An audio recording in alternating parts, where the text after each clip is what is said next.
अस्सलामुअलैकुम friends, welcome back to my channel.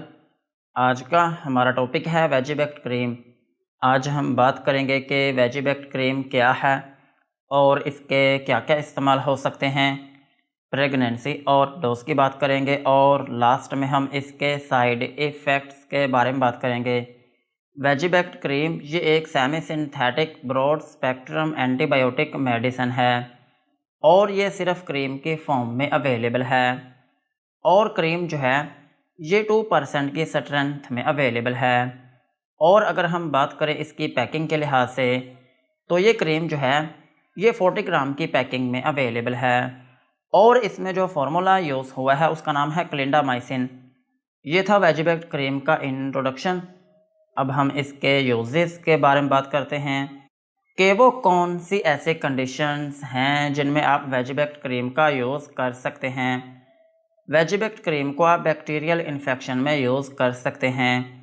अगर आपकी बॉडी में बैक्टीरिया की वजह से इन्फेक्शन हो गई हो तो फिर इस कंडीशन में आप वेजिबेक्ट क्रीम का यूज़ कर सकते हैं। और वेजिबेक्ट क्रीम का एक अहम यूज़ ये है कि आप इसको बैक्टीरियल वेजिनोसिस में भी यूज़ कर सकते हैं। बैक्टीरियल वेजिनोसिस जो है ये एक वेजाइनल इन्फेक्शन है जो कि बैक्टीरिया की वजह से होती है। और अगर ये इन्फेक्शन होती है तो फिर इसकी वजह से आपको पेशाब में जलन होना शुरू हो जाती है और आपको बार बार पेशाब आता रहता है।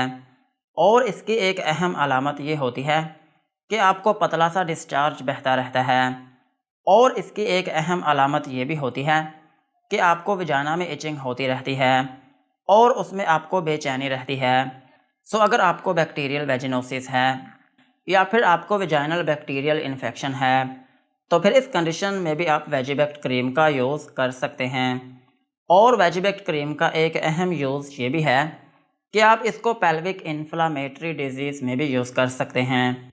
पेल्विक इन्फ्लामेटरी डिजीज़ जो है ये भी ख़वातीन में ही होती है और इसमें ये होता है कि उनकी बॉडी में जो रिप्रोडक्टिव ऑर्गन्स होते हैं जैसा कि यूट्रस, ओवरीज और फैलोपियन ट्यूब्स वगैरह होती हैं, इन सब में इन्फेक्शन हो जाती है और फिर इसकी वजह से उनका जो पेल्विक एरिया होता है उसमें दर्द रहना शुरू हो जाती है और उनके पेट में खिंचाव पड़ता रहता है। और इसकी एक अहम अलामत ये भी होती है कि उनको एबनॉर्मल ब्लीडिंग होती रहती है और ब्लीडिंग के साथ साथ उनको डिस्चार्ज भी बहता रहता है।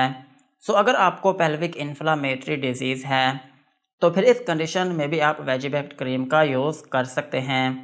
और वेजिबेक्ट क्रीम को आप क्लैमीडिया में भी यूज़ कर सकते हैं।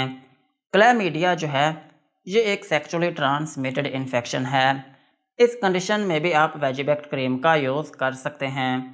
और सेम इसी तरह आप इसको गोनोरिया में भी यूज़ कर सकते हैं।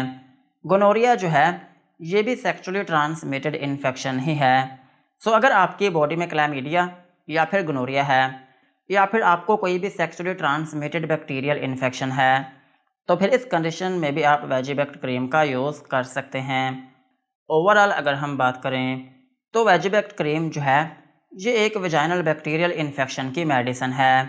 अगर आपको किसी भी वजह से वेजाइनल बैक्टीरियल इन्फेक्शन हो गई हो तो फिर इस कंडीशन में आप वेजिबेक्ट क्रीम का यूज़ कर सकते हैं। यही थे इसके यूजेस। अब हम इसकी डोज के बारे में बात करते हैं। अगर आपकी एज 18 साल से ज़्यादा है तो फिर आप इसकी 2% की जो क्रीम है ये आप दिन में एक मरतबा यूज़ कर सकते हैं।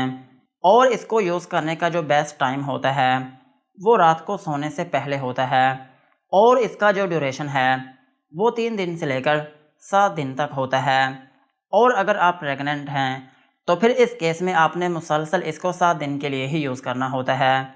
और अगर हम बात करें बच्चों की तो छोटे बच्चों में इस क्रीम को यूज़ नहीं किया जाता, लेकिन फिर भी अगर ज़रूरत पड़ती है तो फिर इस केस में अगर आपके बच्चे की एज कम से कम 12 साल है तो फिर आप उसको ये क्रीम यूज़ करवा सकते हैं। लेकिन याद रहे कि ये क्रीम जो है ये सिर्फ ख़वातीन के लिए है, मर्दों के यूज़ के लिए नहीं है। और अगर हम बात करें प्रेगनेंसी की तो प्रेगनेंसी में ये FDA कैटेगरी बी में फॉल करती है, जिसका मतलब ये है कि ये क्रीम प्रेगनेंसी में यूज़ की जा सकती है। और ब्रेस्ट फीडिंग मदर्स जो हैं वो भी इसको यूज़ कर सकती हैं। और इस क्रीम को यूज़ करने का जो तरीका है वो ये होता है कि इस क्रीम के अंदर होते हैं 7 एप्लीकेटर्स, और ये जो एप्लीकेटर्स होते हैं इनको 1 बाय 1 यूज़ करना होता है। हर रोज़ एक एप्लीकेटर यूज़ किया जाता है। और इस क्रीम को यूज़ करने का जो तरीका है वो ये होता है कि इस क्रीम के ऊपर जो लिड होता है उसको ओपन करके उसकी जगह आपने इस एप्लीकेटर को फिक्स करना होता है। और जब ये एप्लीकेटर फिक्स हो जाए तो फिर इसके बाद आपने क्रीम को पीछे से दबाकर इस एप्लीकेटर को फिल करना होता है। और जब ये एप्लीकेटर फिल हो जाए तो फिर उसके बाद आपने बेड के ऊपर लेट जाना होता है। और बेड पर लेटने के बाद आपने अपने घुटने जो हैं वो अपनी चेस्ट की तरफ मोड़ लेने होते हैं। और फिर इसी पोस्चर में रहते हुए आपने इस एप्लीकेटर को वजाइना में इंसर्ट करना होता है। और जब ये एप्लीकेटर इंसर्ट हो जाए तो फिर इसके बाद आपने इसके ऊपर जो प्लंजर होती है इस प्लंजर को पुश करके आपने क्रीम को वजाइना में इंसर्ट करना होता है। और जब क्रीम वजाइना में इंसर्ट हो जाए तो फिर उसके बाद आपने एप्लीकेटर को रिमूव कर लेना होता है।